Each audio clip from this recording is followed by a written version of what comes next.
हाँ जी स्टूडेंट्स, आज हमारा फर्स्ट जो लेक्चर है वो लेक्चर है इलेक्ट्रिक डायपोल मोमेंट के रिगार्डिंग। ठीक है, हम सबसे पहली जो बात करने वाले हैं वो है कि इलेक्ट्रिक डायपोल की मोमेंट क्या चीज है। सबसे पहले मैं वर्ड यूज करूंगा डायपोल। डायपोल का मतलब होता है बेटा दो पोल। आपको पता है कि चार्जेस के केस में एक सिंगल पोल एग्जिस्ट कर सकता है। सिंगल पोल का मतलब है चाहे पॉजिटिव है चाहे वो फिर नेगेटिव है। मतलब एक सिंगल पोल को हम बोलते हैं मोनोपोल, एग्जिस्ट कर सकता है। मैंने आपको ये बात स्पेशली बताई भी थी और मैंने आपको ये भी बताया था कि पॉजिटिव से नेगेटिव तक फ्लो होता है किसका, फील्ड लाइंस का। यानी कि जब मैं पॉजिटिव से नेगेटिव तक जाता हूं तो मुझे किसी न किसी एनर्जी की रिक्वायरमेंट होती है। मतलब किसी चार्ज को ट्रांसफर करने के लिए एनर्जी की भी जरूरत पड़ती है। अगर एनर्जी की जरूरत पड़ती है तो उस एनर्जी को हम डिस्कस करने वाले हैं इलेक्ट्रिक पोटेंशियल के अंडर। सबसे पहली बात यहाँ पे जो हमें करनी है वो है इलेक्ट्रिक डायपोल की मोमेंट क्या होगी। डायपोल का क्या मतलब है, सीधी सी बात बताता हूं मैं आपको कि मेरे पास दो चार्ज हैं, दोनों चार्जेस का मैग्नीट्यूड सेम है। देखिए ये मेरा पॉजिटिव चार्ज है, ठीक है, और कुछ डिस्टेंस पे हमने इससे रखा है एक नेगेटिव चार्ज। ये देखिए बच्चा, ये मेरे पास है नेगेटिव चार्ज।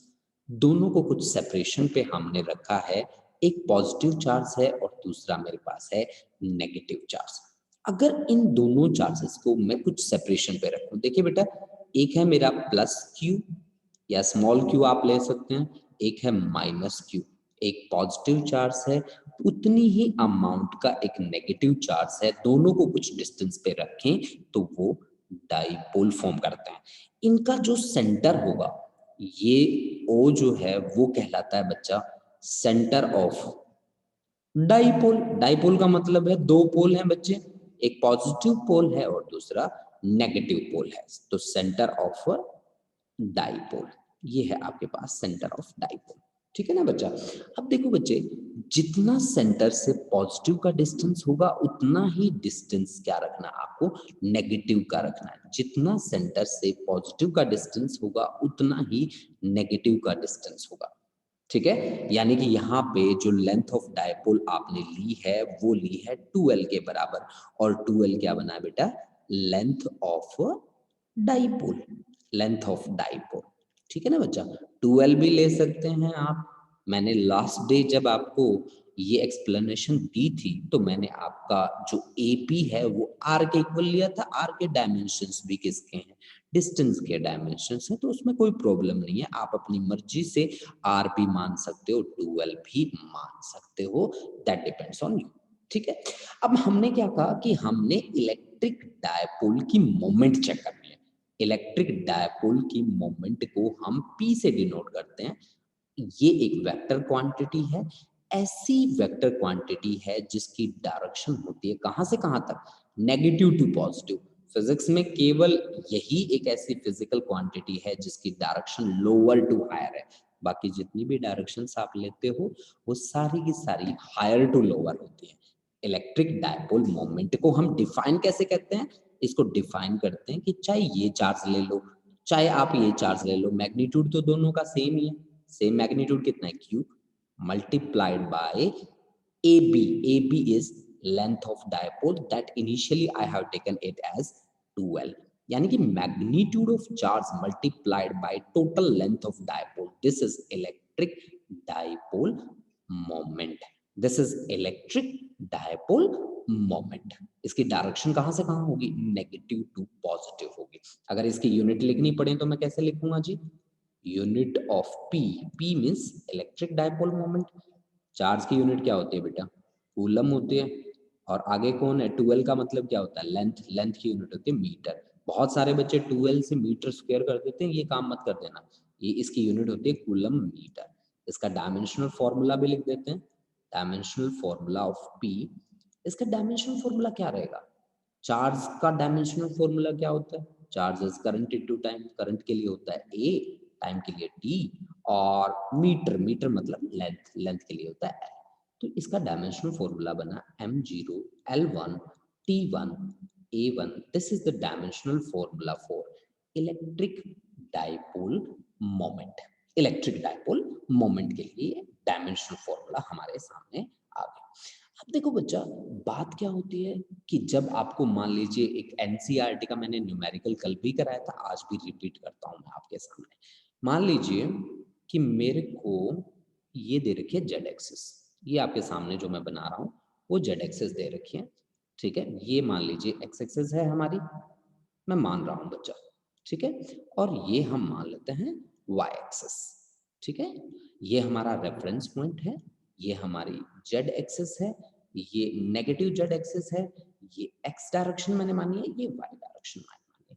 दो चार्ज आपको दे रखे हैं, दो चार्ज आपको दिए हैं, कैसे कि एक तो पॉइंट ए के लिए वो दिया है आपको 003 सेंटीमीटर, जिसपे रखा है -6 माइक्रोकूलम का चार्ज, और एक मेरे को बी पॉइंट दिया है वो है 00 और -3 सेंटीमीटर, उस पे रखा है +6 माइक्रोकूलम का चार्ज।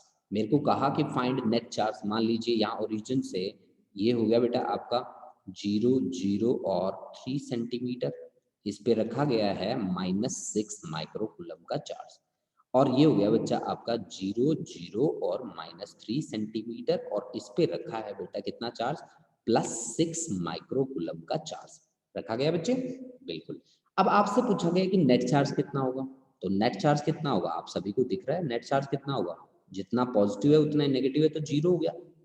डायपोल मोमेंट कितना होगा, P कितना होगा, मैग्नीट्यूड ऑफ एनी चार्ज मतलब 6 माइक्रो, माइक्रो का मतलब होता है बच्चा 10⁻⁻⁶, multiplied by length of dipole. Dipole की लेंथ कितनी होगी, ओरिजिन से 3 सेंटीमीटर नीचे, 3 सेंटीमीटर ऊपर, 336 सेंटीमीटर, सेंटीमीटर को मीटर में कन्वर्ट कर दो, तो ये आ गया बेटा 36 × 10⁻⁻8 कूलम मीटर, 10⁻⁻8 कूलम मीटर, ठीक है जी, कूलम मीटर।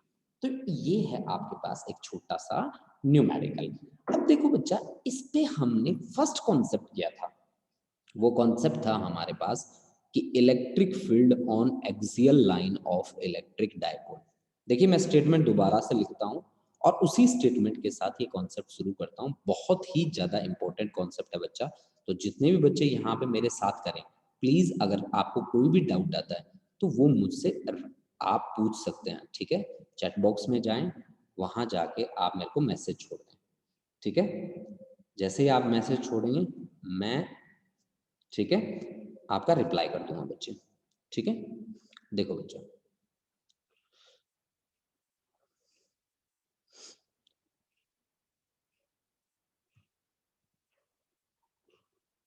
ठीक है जी, देखिए देखो भाई, हाँ जी अमरवीर बोलो बच्चे, हाँ जी अमरवीर। सर एक तो म्यूट भी नहीं हो रहा, अनम्यूट भी नहीं हो रहा, और सेकंड थिंग चैट में हम आपको मैसेज ही नहीं कर सकते, आपको भी डिसेबल्ड है। अच्छा अच्छा अच्छा अच्छा अच्छा, मैं देखता हूँ बच्चे, है ना, हाँ मैं जी देखता सर। हूँ। हाँ जी,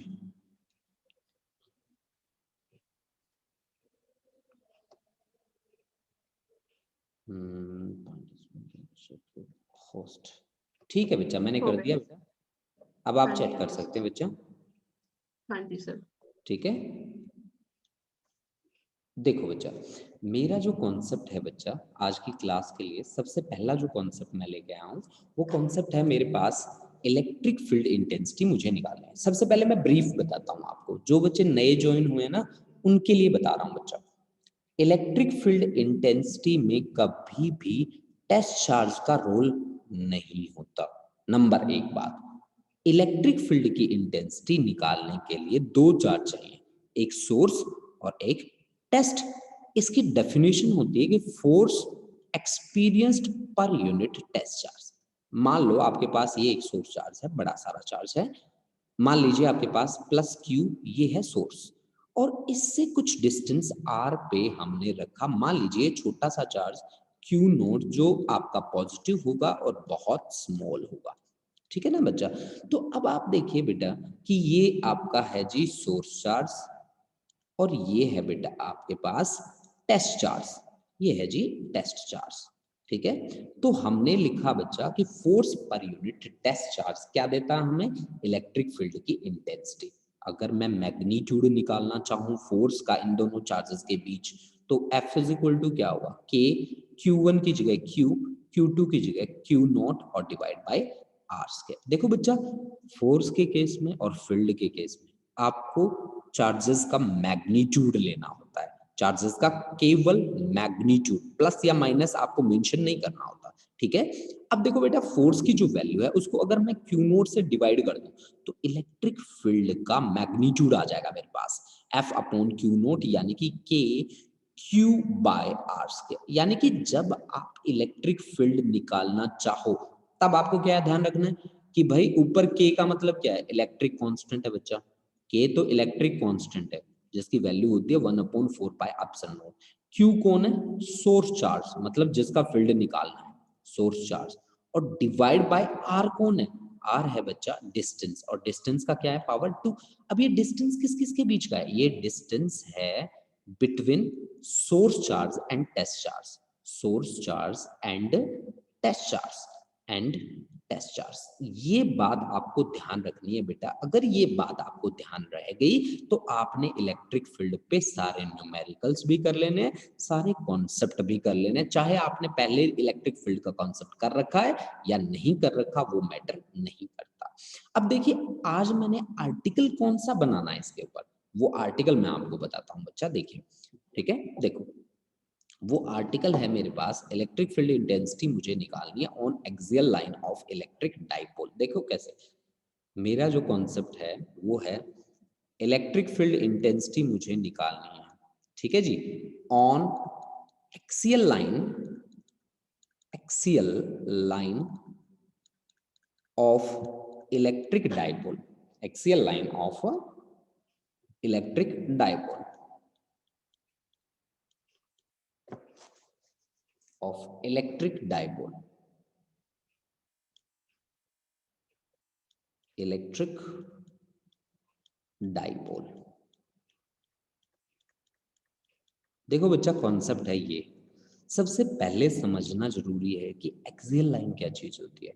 एक्सियल लाइन वो लाइन है जो दो चार्जेस के सेंटर से पास करती है, the line which passes through the centre of two charges, that is axial line. Axial line का मतलब है कि the line which passes through, which passes through center of two charges, passes through center of two charges, center of two charges। जो line centre of two charges से पास करती है आप उसको बोलते हैं बच्चा एक्सियल लाइन।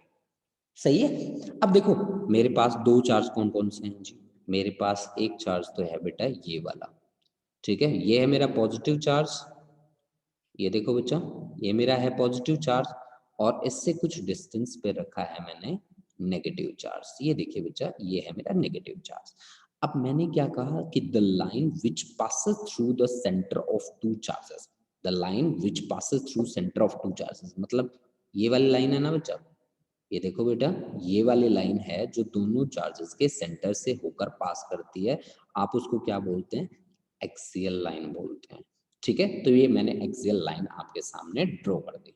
ठीक है जी, अब देखो, अब हमने एक चार्ज को लिया है पॉजिटिव चार्ज और उतने ही मैग्नीट्यूड का लिया है नेगेटिव चार्ज, तो बन गया क्या, डाइपोल।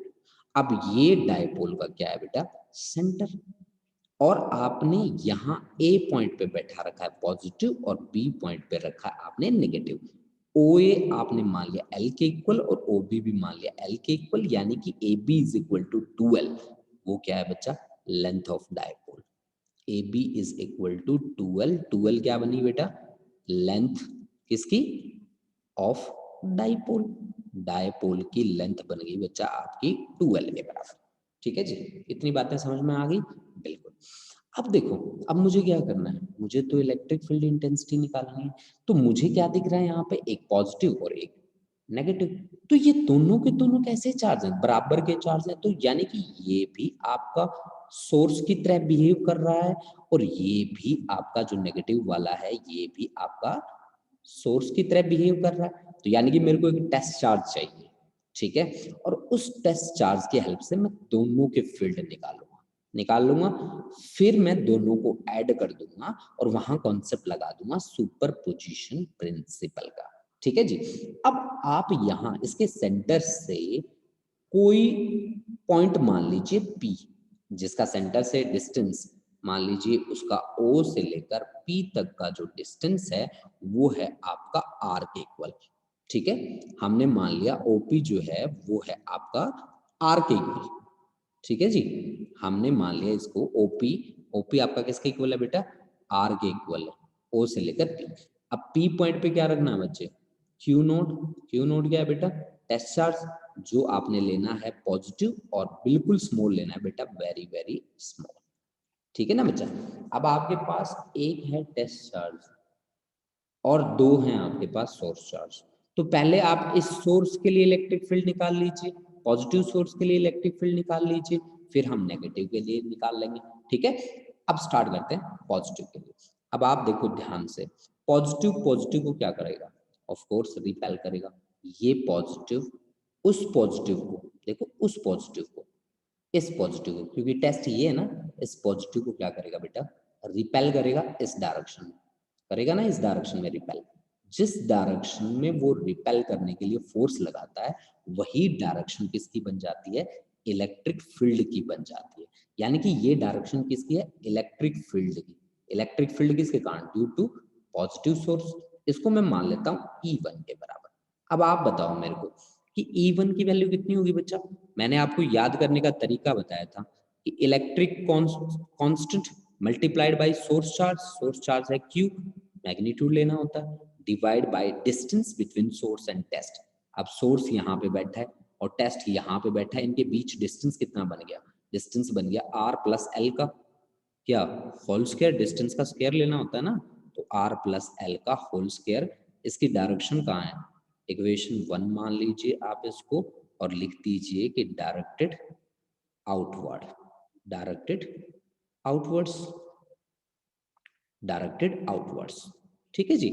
अब देखो बच्चा, इस पॉजिटिव सोर्स का काम तो हो गया, ठीक है ना, पॉजिटिव सोर्स के लिए हमने इलेक्ट्रिक फील्ड निकाल दिया। अब बाकी कौन बचा, नेगेटिव। अब नेगेटिव वाला पॉजिटिव वाले को क्या करेगा, ऑफ कोर्स अट्रैक्ट करेगा, इसमें कोई शक नहीं है कि वो अट्रैक्ट करेगा इसको। तो यानी कि वो इस पे फोर्स किस डायरेक्शन में लगाएगा, इस डायरेक्शन में जहां मैं एरो शो कर रहा हूँ। ये डायरेक्शन किसकी है, ये डायरेक्शन है फोर्स की। फोर्स कौन लगा रहा है, फोर्स लगा रहा है positive source, sorry negative source लगा रहा है ना फोर्स। जो फोर्स की डायरेक्शन होती है वही इलेक्ट्रिक फील्ड की डायरेक्शन होती है, यानी कि ये इलेक्ट्रिक फील्ड है ड्यू टू नेगेटिव सोर्स। इसको मान लो आप किसके बराबर, E2 के बराबर मान लो। मान लिया बेटा, E due to negative source is equal to E2। तो E2 की वैल्यू क्या होनी चाहिए, E2 इज इक्वल टू क्या होना चाहिए, K Q डिवाइड बाय, क्या आ गया बेटा, K Q divide by R minus L का होल स्क्वायर। बिल्कुल दविंदर बिल्कुल। यानी कि PB कितना है, PB आप देखो, PB आपके पास किसके इक्वल बनेगा, PB बनेगा OP माइनस OP। OP है R, OP है L। ठीक है, तो R माइनस L का whole square, R minus L का होल स्क्वायर और इनवर्ट्स डायरेक्टेड इनवर्ट्स, इसकी डायरेक्शन है अंदर की तरफ।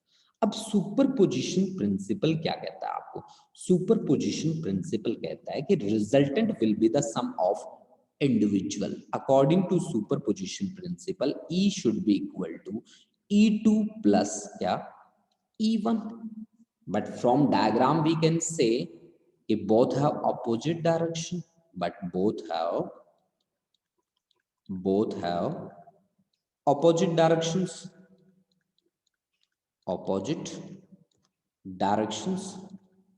अगर इनकी डायरेक्शंस अपोजिट हैं तो फिर क्या होगा, E is equal to E2 minus क्या हो जाएगा, E1। देखो बच्चा, मैंने यहाँ पे एक चालाकी करी है, वो चालाकी क्या है पता है, मैंने R माइनस L वाली टर्म को आगे रख दिया।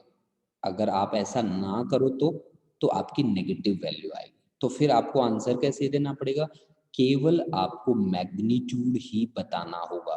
ठीक है, आप ये बात याद रखिए। E2 माइनस E1 को सिंपली आप वैल्यूज रखिए, वैल्यू रख के सॉल्व कर लीजिए। K Q upon R minus L का होल स्क्वायर और minus K Q upon R plus L का होल स्क्वायर। ठीक है बेटा, इसको सॉल्व कीजिए बच्चा पार्टी। ये आएगा आपके पास K Q into 4RL divide by R square minus L square का होल स्क्वायर, क्योंकि ये अंदर क्या है, a minus B into A plus B क्या होता है, A square minus B square.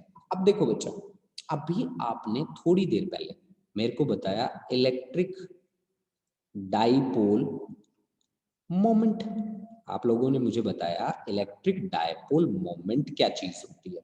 आपने मुझे कहा कि sir product of magnitude of any charge on the dipole multiplied by total length on the dipole.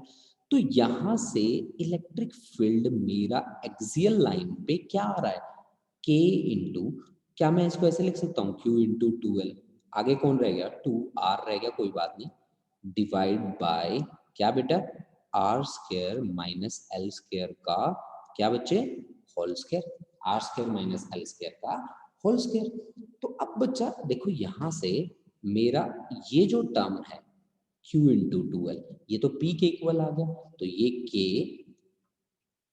P into 2R divide by R square minus L square का whole square. ठीक है ना जी, ये आपका इलेक्ट्रिक फील्ड आ गया axial line पे।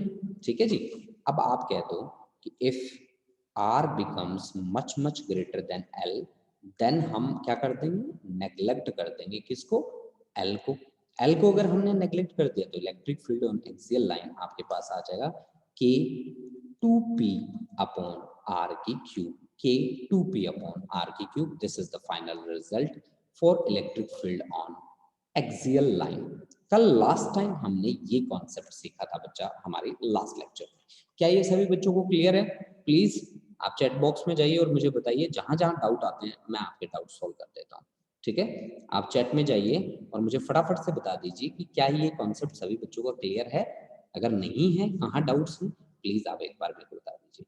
ठीक है, जस्मीन कौर बिल्कुल बहुत बढ़िया, शाबाश बेटा। महक, प्रियंका, अंशु पठानिया और गुरलीन कौर, वंशिका, अमरवीर सर, हम अगर E2 माइनस E1 की जगह E1 माइनस E2 कर दे तब भी हाँ रिजल्ट सेम आएगा बेटा।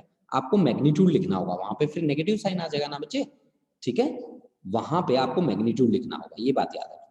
हाँ जी, मनवीर जी, खुशदीप, गुणवीर, अंशिका, अमरवीर, हर्षिमरन, सुकलीन कौर, वेरी गुड, बहुत बढ़िया, शाबाश बच्चों शाबाश। ठीक है, अब बढ़ते हैं नेक्स्ट आर्टिकल की ओर।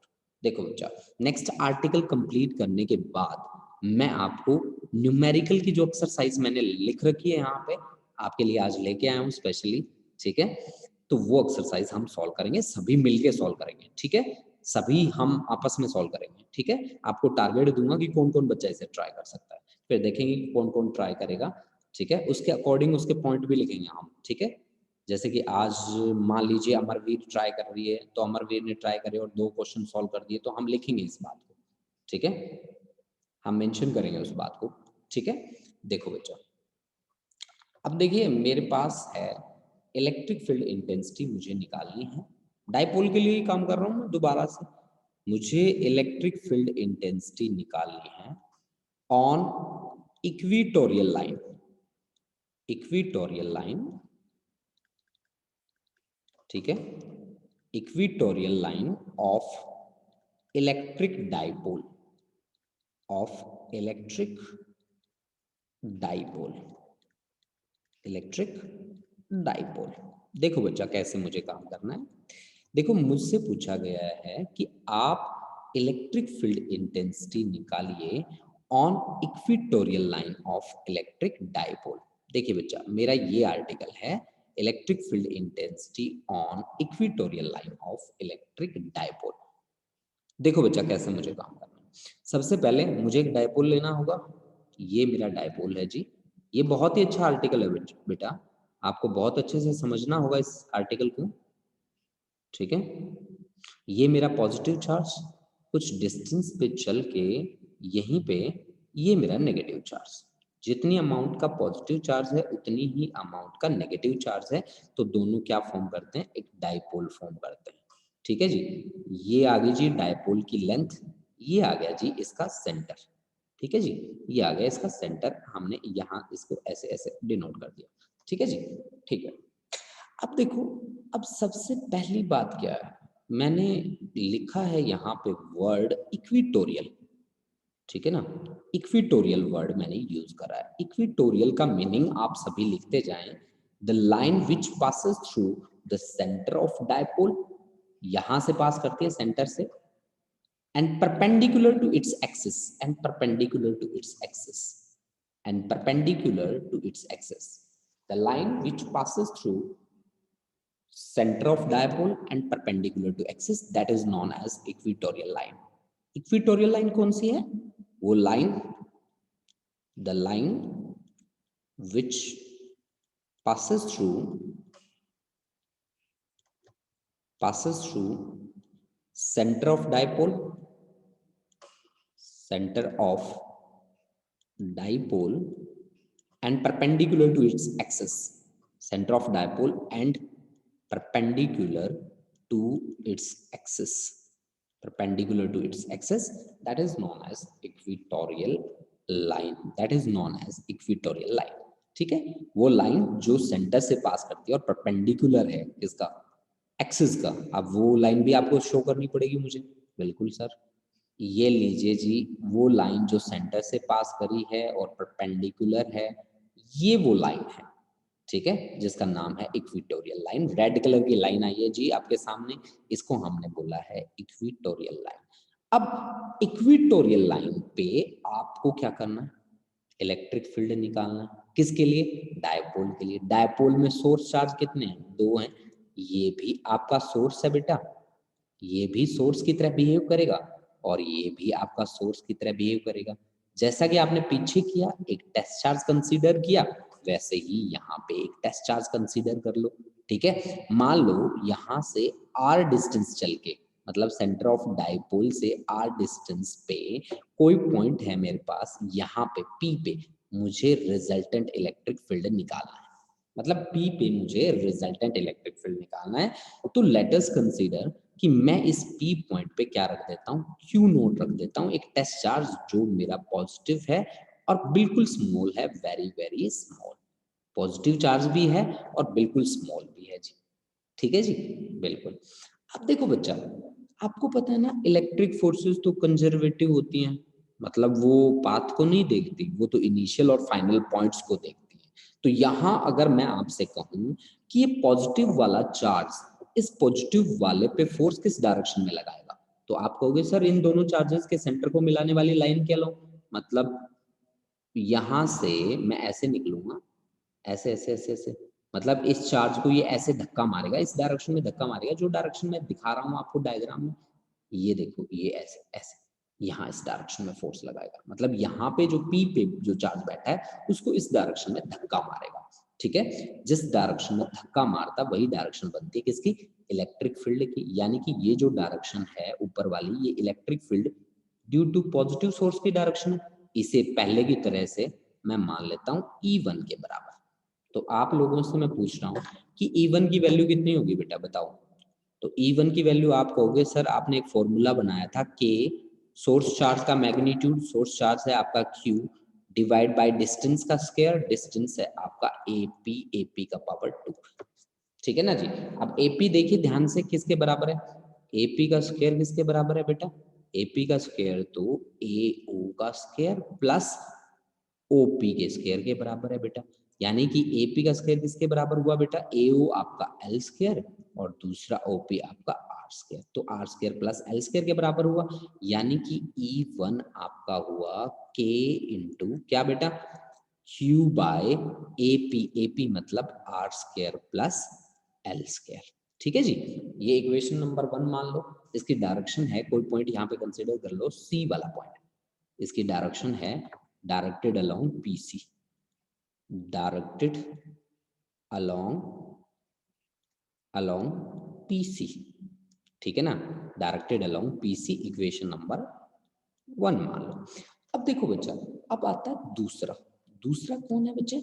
दूसरा है नेगेटिव सोर्स। ये नेगेटिव सोर्स क्या करेगा, इसको अपनी तरफ खींचेगा, मतलब इसकी डायरेक्शन जो रहेगी वो ये रहेगी। सही बात है कि नहीं? बिल्कुल सही बात है जी। मतलब इसकी जो डायरेक्शन है वो इस डायरेक्शन में ये अब क्या लगाएगा, फोर्स लगाएगा।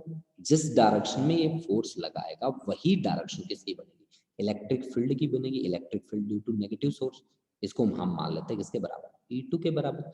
अब आप मुझे बताइए कि E2 की वैल्यू कितनी होगी जी? बहुत ही आसान है, के मैग्नीट्यूड ऑफ चार्ज, इसका मैग्नीट्यूड कितना है, माइनस क्यू का मैग्नीट्यूड, क्यू क्यू ही लिखोगे ना आप, बिल्कुल। और डिस्टेंस कितना है, बी पी का पावर 2। ठीक है, तो के क्यू बी पी, बीपी की वैल्यू कितनी होगी भाई, बीपी की वैल्यू पाइथागोरस थ्योरम से निकालोगे तो यही आएगी R square plus L square, यानी कि ये E2। ठीक है ना जी। इसकी डायरेक्शन किसके अलोंग है, यहाँ कोई पॉइंट कंसीडर कर लो, डायरेक्टेड अलोंग, इसको इक्वेशन नंबर सेकंड, यहाँ इसकी डायरेक्शन मेंशन कर दो, directed along PD, directed along PD, PD के अलोंग ये डायरेक्टेड है। अब आप मेरी बात सुनो ध्यान से, इक्वेशन 1 और 2 को ध्यान से देखेंगे सभी बच्चे। अगर ध्यान से देखेंगे सभी बच्चे तो आपको पता चलेगा कि मैग्नीट्यूड तो दोनों का सेम है, मैग्नीट्यूड तो दोनों का सेम है, बट उनकी डायरेक्शंस क्या हैं, डिफरेंट हैं। क्या ये आपके पास ऐसे दो वेक्टर बनते हैं जो पैरेललोग्राम लॉ को ओबे करते हैं? Answer is yes. मतलब 1 एंड 2 से मैंने क्या देखा, फ्रॉम 1 एंड 2, 1 एंड 2 हमने क्या देखा कि मैग्नीट्यूड जितना E1 का है उतना ही मैग्नीट्यूड E2 का है, बट हैव अपोजिट डायरेक्शन, नहीं different direction, but have different directions. ठीक है, अगर मैं इनको ध्यान से देखूं तो ऑर्डर दोनों का अपोजिट है, डायरेक्शन तो अपोजिट नहीं है, दोनों वेक्टर्स का ऑर्डर अपोजिट है। जब ऑर्डर अपोजिट होता है तो आप क्या करते हैं, आप पैरेललोग्राम लॉ यूज करते हैं। तो कर लीजिए यहाँ पे भी पैरेललोग्राम लॉ यूज। आप कहेंगे कि रिजल्टेंट यहाँ पे रिप्रेजेंट करेगा कौन, मान लीजिए कि ये मेरा एक रिजल्टेंट वेक्टर है, ये है रिजल्टेंट, ये ये जो मैंने ड्रॉ करा है ये रिजल्टेंट है। अब रिजल्टेंट का जो एंगल रहेगा E1 और E2 के साथ सेम ही रहेगा। ये अगर आप थीटा मान रहे हो तो ऑफ कोर्स ये भी आपको क्या मानना पड़ेगा, थीटा। ठीक है, तो अब यहां से रिजल्टेंट आप कैसे निकाल रहे हो, पैरेललोग्राम लॉ का यूज करके।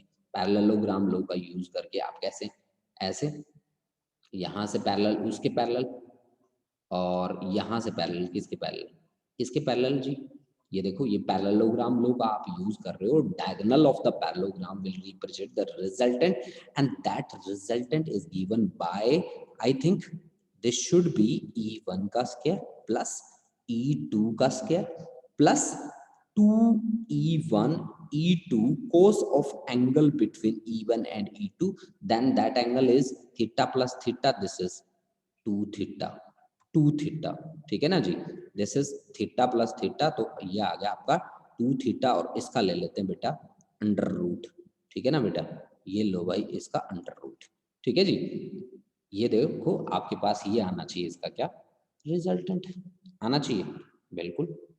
अब इस बात को थोड़ा सा आगे बढ़ाते हैं, कैसे कि आपका cos of 2 theta, cos of 2 theta मतलब मैग्नीट्यूड तो दोनों का बराबर ही है, as E1 is equal to E2, है ना। मैग्नीट्यूड बराबर है तो आप इन सभी को किसके इक्वल मान लो, E2 और E1 को इक्वल मान लो आप। इक्वल E तो यहाँ लिख रखा है तो ये तो रिजल्टेंट है ना। ठीक है, तो E1 is equal to E2, चलो E1 E2 को इक्वल रख लो, और कोई कंसिडर ना करो। E1 की जगह आप रख दो E2, E1 की जगह रख दो आप E2, E1 की जगह ही रखना E2, क्योंकि E1 और E2 बराबर हैं, तो E2 into E2 into cos of 2 theta, cos of 2 theta, ये लो जी। तो E2 का स्क्वायर, E2 का स्क्वायर मतलब 2E2 का square plus 2E2 into E2, E2 का स्क्वायर, और इसके साथ है जी कॉस 2 थीटा, और इसका हमें ले लेना है क्या, स्क्वायर रूट। इसका हमें क्या ले लेना बेटा, स्क्वायर रूट ले लेना है।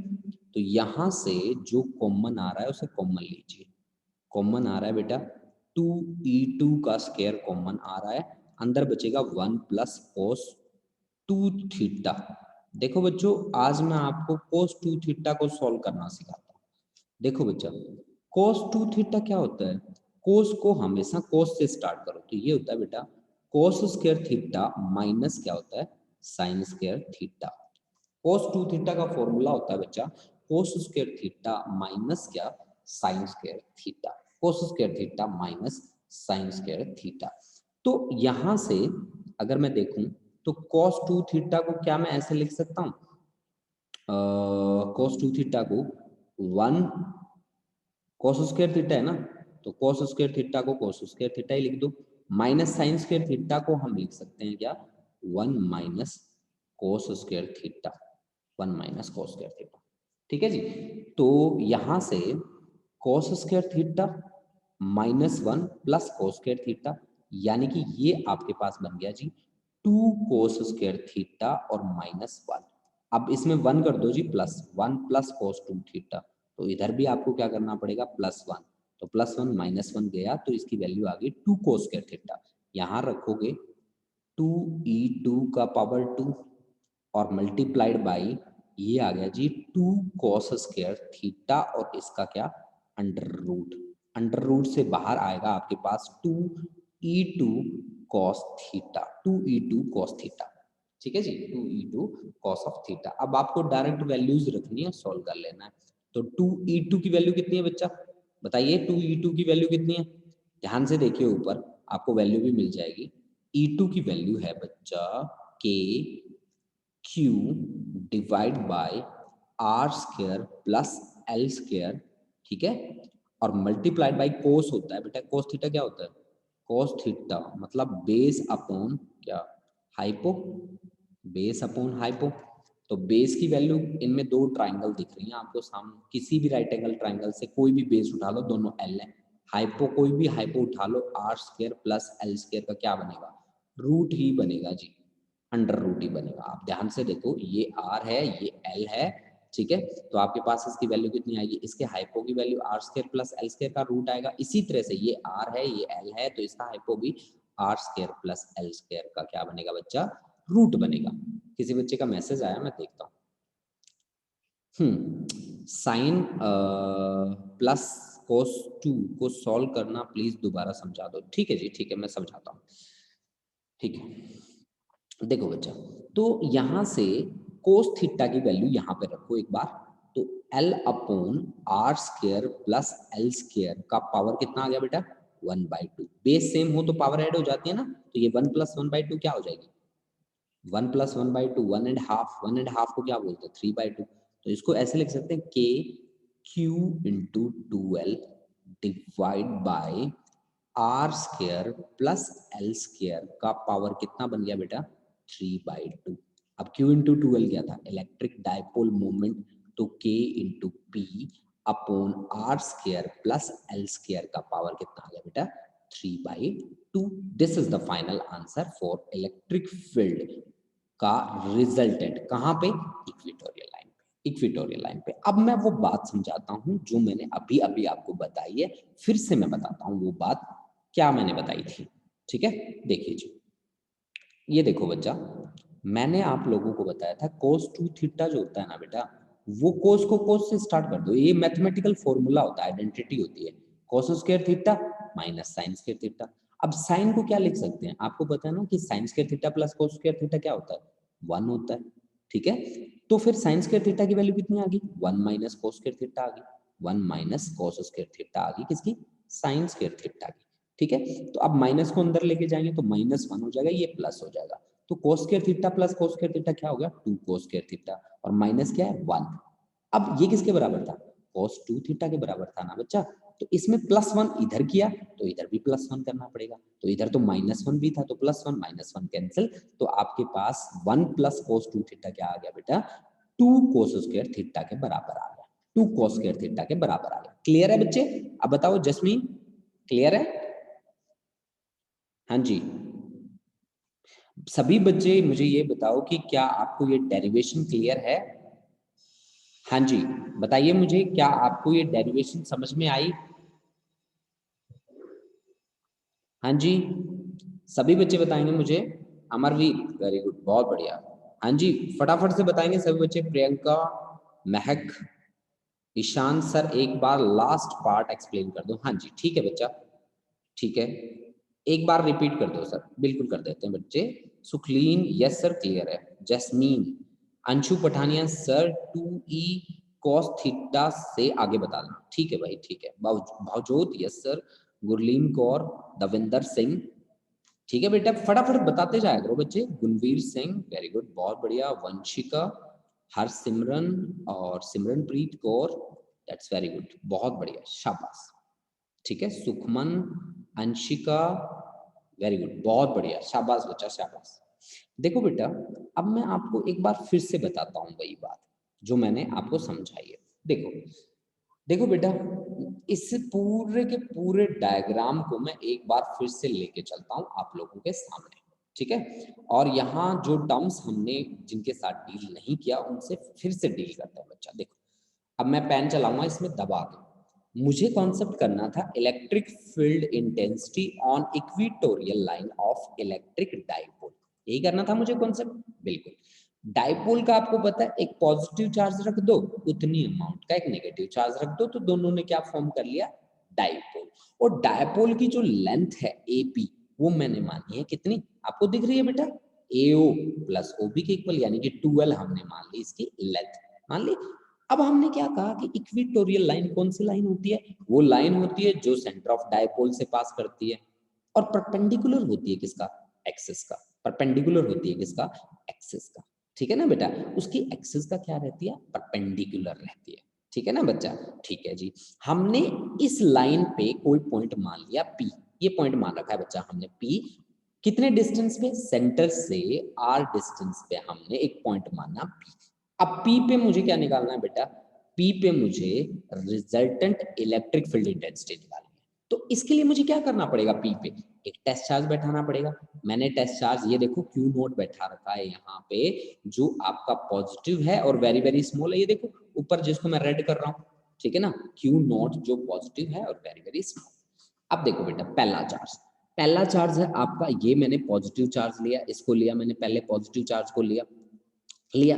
अब ये पॉजिटिव इस पॉजिटिव को क्या करेगा, रिपेल करेगा, रिपेल करेगा। जिस डायरेक्शन में ये रिपेल करेगा वही डायरेक्शन किसकी बनेगी, इलेक्ट्रिक फील्ड की बनेगी, जिसको मैंने मान लिया E1। अब मेरा टारगेट था E1 की वैल्यू निकालना, तो E1 क्या होता है, के ऊपर रखना होता है सोर्स चार्ज, सोर्स कौन है, ये वाला, तो इसका मैग्नीट्यूड देखना होता है, प्लस माइनस का कोई मतलब नहीं होता, और डिवाइड बाय डिस्टेंस दोनों चार्जेस के बीच, किस किस के बीच, सोर्स और टेस्ट के बीच। तो ये है बेटा सोर्स और ये है आपका टेस्ट, दोनों के बीच का डिस्टेंस बनता है कितना, R square plus L square, क्योंकि इतना वैल्यू है एल के इक्वल, इतना वैल्यू है आर के इक्वल, तो ये पाइथागोरस थ्योरम से डिस्टेंस आ जाएगा R square plus L square का क्या, अंडर रूट, यहाँ स्क्वायर करना होता है डिस्टेंस का, तो अंडर रूट हट जाता है। ठीक है, और हम इसको मान लेते हैं किसके अलोंग, इसी लाइन के अलोंग बच्चा, जो ए से लेकर पी तक निकली आगे जा रही है सी के अलोंग, तो हमने मान लिया इसको डायरेक्टेड अलोंग पी सी।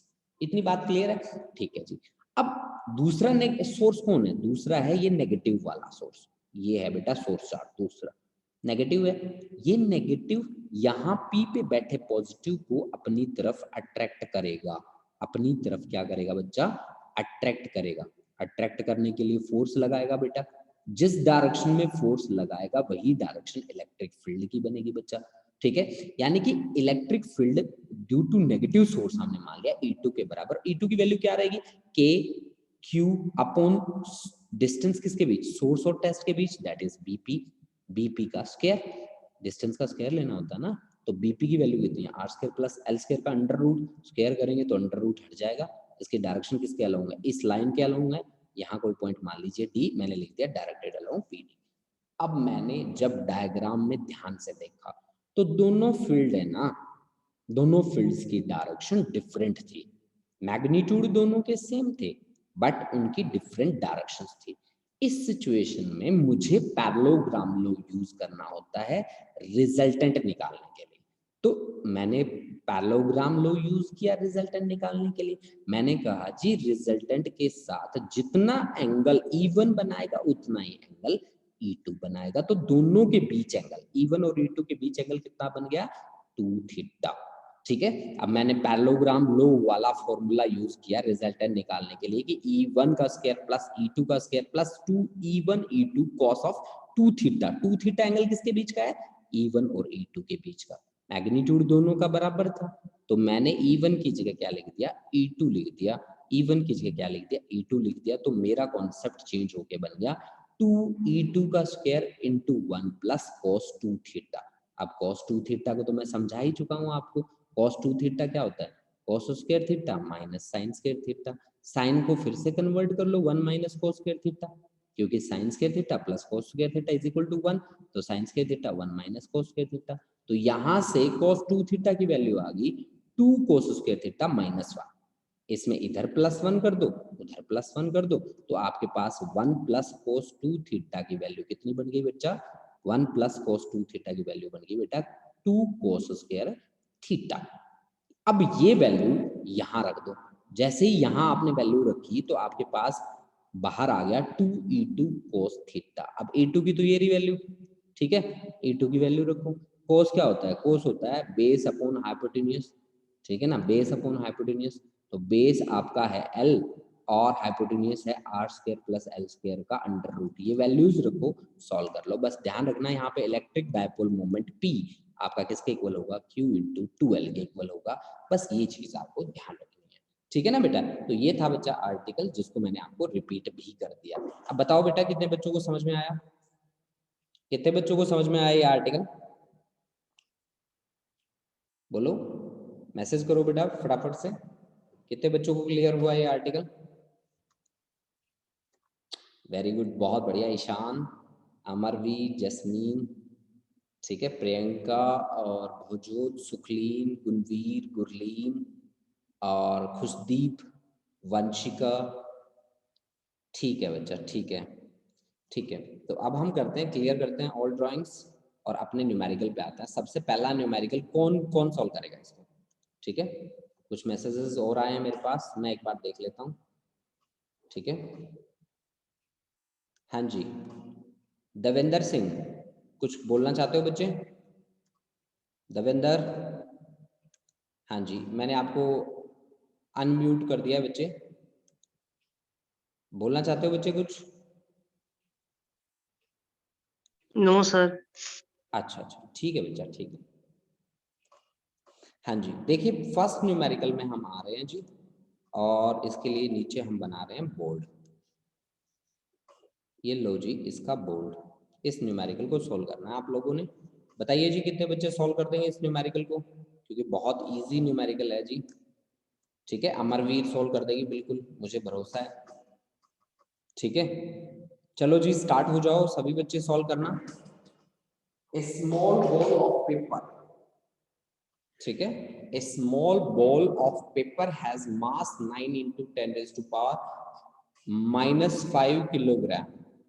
ठीक है, ये मास दे रखा है जी आपके पास, ठीक है, एंड कैरीज ए चार्ज इतना, व्हेन इट इज हेल्ड और another charge bar of paper at a distance 2 centimeter above it, the two balls stay in equilibrium.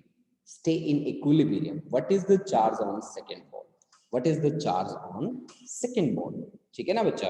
देखो बेटा थोड़ा सा इसको सोच के देखो कि ये क्या कह रहा है, इसकी बात को बिल्कुल समझना पड़ेगा आपको। ठीक है, देखो भाई, ये इसने ये कहा हमें कि a small ball of paper has mass this, carries a charge of this, when it is held or another charged ball of paper at a distance 2 centimeter above it। मैं आपको डायग्राम बना के दिखाता हूँ। मान लीजिए ये एक पेपर है, ये जी दूसरा पेपर है, ये ना इसके सर पे रख रखा है हमने, ये देखो जी ये इसके सर पे रखा है। हमने कहा है जी दोनों के बीच का जो डिस्टेंस है ना बच्चा, वो कितना है? वो हमने लिया है 2 सेंटीमीटर। 2 सेंटीमीटर का डिस्टेंस लिया है, इसके ऊपर रखा है। तो weight always acts vertically downward ना, मुझे एक बात का क्लियर पता है कि weight always acts vertically downward. तो ये हो गया बेटा mg की डायरेक्शन, ठीक है ना, mg की डायरेक्शन। अब mg किसके बराबर है? ये इसको फोर्स लगाएगा, ये इक्विलिब्रियम में तो तभी रहेगा ना जब दो फोर्स एक दूसरे को बैलेंस करें। तो इसके ऊपर फोर्स कहाँ लगेगी? ये अपवर्ड डायरेक्शन में। तो उस फोर्स की वैल्यू क्या होगी? Fe, इलेक्ट्रिक फोर्स लग रही है अपवर्ड डायरेक्शन में और ग्रेविटी लग रही है डाउनवर्ड डायरेक्शन में, यानी कि इलेक्ट्रिक और ग्रेविटी एक दूसरे को बैलेंस कर जाए तो बात बन जाए। ठीक है, तो आपको पता है कि इलेक्ट्रिक फोर्सेस क्या होती है? Q1 Q2 divide by r square. ठीक है, that is should be equal to mg। m कितना दे रखा है? मास 9 × 10⁻⁻5। g की वैल्यू दे रखी है 10। किसका आंसर आ गया? किसी का आंसर भी आ गया जी, दविंदर का आंसर आ गया 7.84 × 10⁻12। अरे एग्जैक्ट निकाल दिया भाई तुमने, दैट्स गुड। ठीक है, तो यहां से मुझे क्या चाहिए? मुझे यहां से what is the charge on second ball चाहिए ना। तो k q1 की वैल्यू कितनी है बच्चा? q1 की 5 माइक्रो का मतलब होता है 10⁻⁻6 × q2। दोनों के बीच डिस्टेंस है 2 सेंटीमीटर, मतलब 2 × 10⁻2 का होल स्क्वायर। सेंटीमीटर को मीटर में कन्वर्ट करना होता है बेटा, और इंटू 9 × 10⁻⁻4। ठीक है ना बच्चा? तो यहां से देखिए, यहां से आपके पास k इधर नीचे आ गया, तो सॉल्व कर लीजिए भाई इसको। k की वैल्यू है 9 × 10⁻9 × 5 × 10⁻6, और ये इधर चला जाएगा जी, आपका Q2 इधर चला गया जी 9 × 10⁻4 × 4 × 10⁻4। ठीक है जी, ठीक है जी। तो यहाँ से 9 5 जा 45 × 10⁻3 Q2 that is equal to 9 4 जा 36 × 10⁻8, है ना। -3 नहीं जी, +3 हो गया जी। ठीक है, तो Q2 इज इक्वल टू 36/45, ठीक है, इंटू 10⁻11। 8 3 1 9 4 जा और 9 5 जा 4/5, तो 0.8 × 10⁻11, यानी कि 8 × 10⁻12, यानी कि 8 पिको कूलम, लगभग 8 पिको कूलम के नजदीक उसकी वैल्यू आ गई बेटा। 8 पिको कूलम के नजदीक उसकी वैल्यू आ गई। तो ये है आपके पास आंसर। कितने बच्चों को समझ में आया न्यूमेरिकल? Raise your hand. बहुत सारे बच्चों के आंसर भी आए पड़े। वेरी गुड अमरवीर, बहुत बढ़िया बहुत बढ़िया, शाबाश।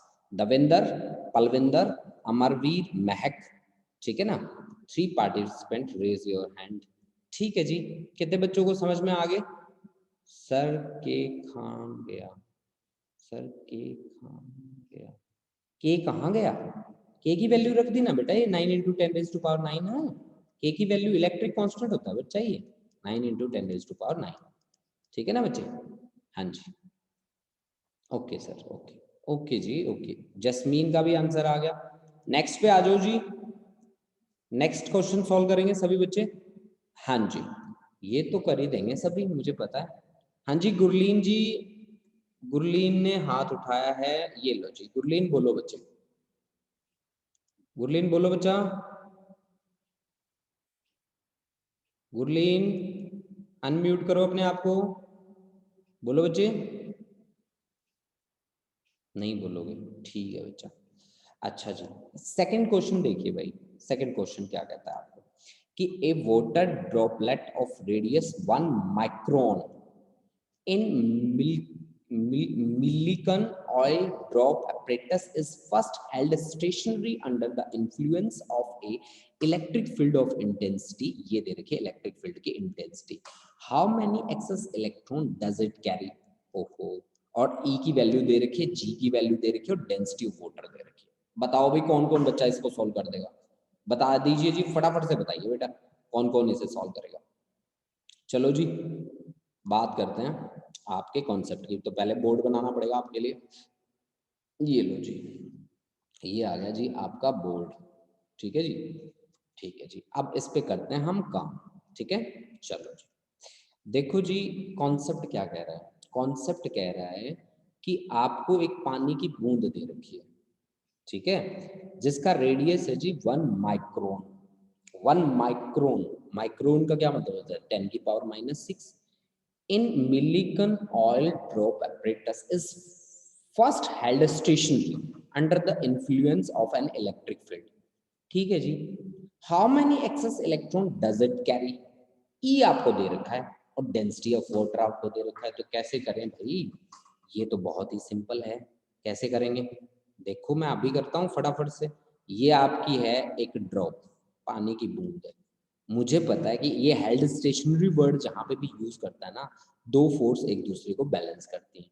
एक फोर्स का मुझे पता होता है हमेशा कि weight always acts vertically downward, तो इसके ऊपर और कौन सी फोर्स लगेगी? Fe। इलेक्ट्रिक फोर्स की वैल्यू क्या होती है? Q इंटू ई के बराबर होती है ना। तो यानी कि QE किसको बैलेंस कर जाए जी?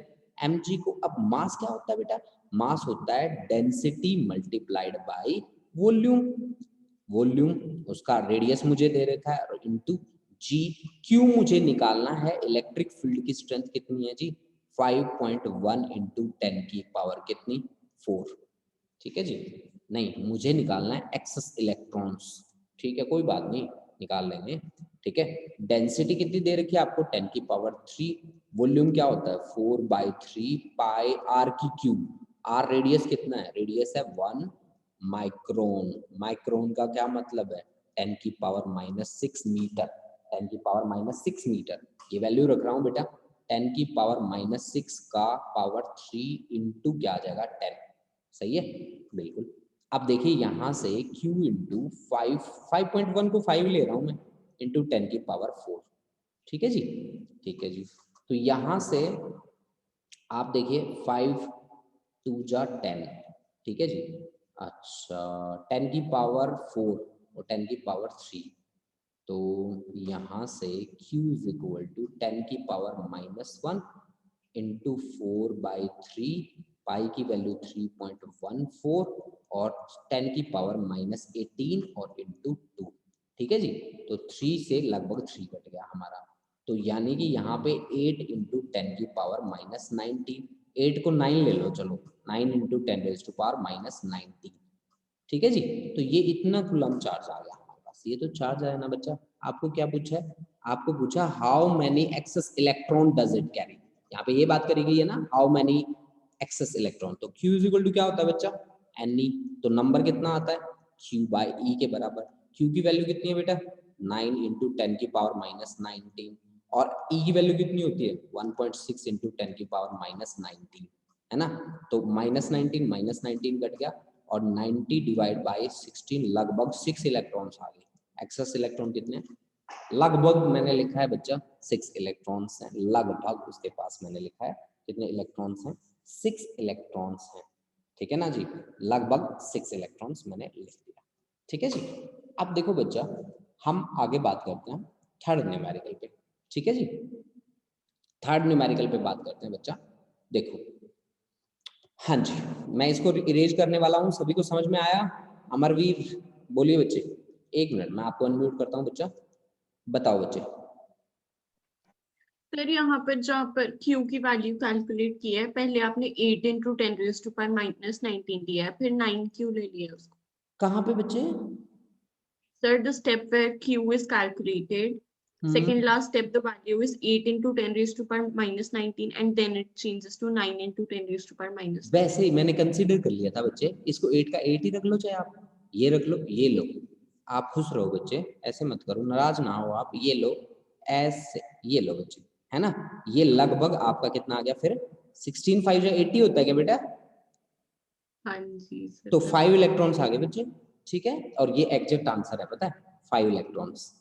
ठीक है, ये एग्जैक्ट आंसर है। ठीक है, मैंने अपनी कंसिडरेशन के लिए, क्योंकि मैं अप्रोक्सीमेट पे चल रहा था ना। मैंने वो वैल्यू लेकर किया, मेरा 5 आ रहा था, तो एंड में वैल्यू चेंज हो रही थी, मैंने इसलिए पूछा। अच्छा, वो मैंने जानबूझ के अपनी तरफ से चेंज कर ली थी बच्चा, है ना। ठीक है सर। हाँ, क्योंकि मैं अप्रोक्सीमेट पे काम कर रहा था, मैं एग्जैक्ट पे काम नहीं कर रहा था। That's why I have changed that value 8 to 9, है ना। चलें आगे बढ़े बच्चे। ठीक है जी, देखो जी, नेक्स्ट पे आते हैं। नेक्स्ट है जी मेरे पास third numerical, 2 point charges plus and this minus are placed 8 centimetre. ठीक है, आपको निकालना है position of the point at which the resultant electric field is 0। हाँ, अब बताओ भाई, कौन कौन सॉल्व करेगा इसको? इसको कौन कौन सॉल्व करेगा? रेज योर हैंड, फटाफट से बताइए मेरे को, कौन कौन सॉल्व करेगा? अमरवीर तो सोल्व करेगी करेगी। जैस्मीन कौर का आ गया। और कितने बच्चों ने हाथ उठा लिया जी? अच्छा जी, महक, महक भी। और बताओ कौन कौन सोल्व करेगा इसे, फटाफट से बताओ, फटाफट से बताओ बच्चा। Gurleen Kaur, very good. और बहुत बढ़िया जी, बहुत बढ़िया। ये हमारा दविंदर भी करेगा इसको सॉल्व।